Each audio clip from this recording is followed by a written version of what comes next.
Good morning, this is Marks from the Bible in 1 Year. Today we're going to look at Leviticus 15. Leviticus 15 deals with various bodily discharges in men and women and explains how these conditions made a person ceremonially unclean under the Old Testament law.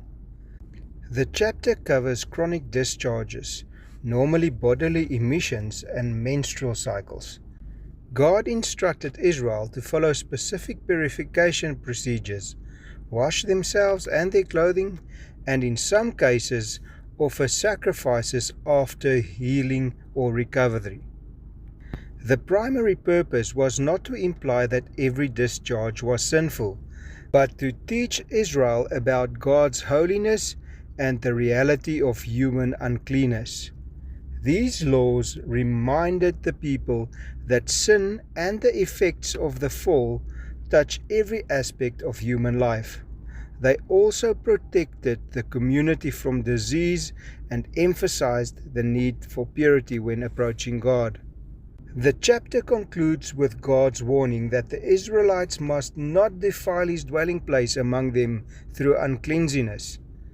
God's presence in the camp required His people to take holiness seriously. So the key lessons from Leviticus 15 is that God is holy. The repeated emphasis on cleanliness teaches that God is completely holy and separate from impurity.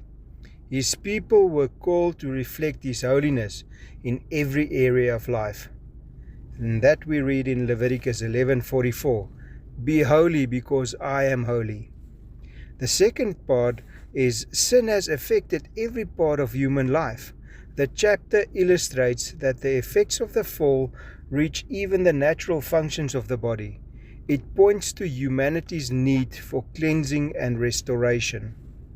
We also see that God cares about both physical and spiritual well-being. Many of these regulations promoted hygiene and protected the community from contamination. God was concerned about the health and welfare of His people.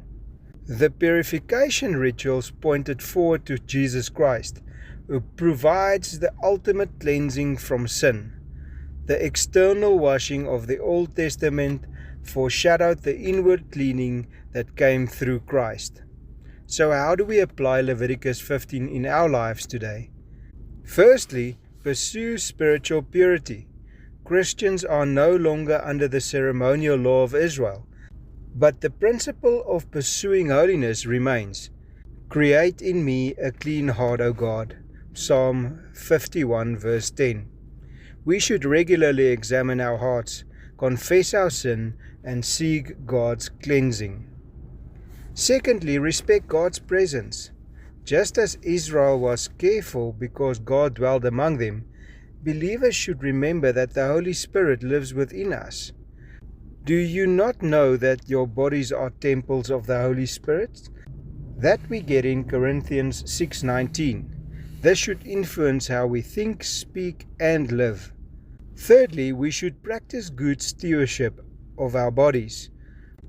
God values the body He created.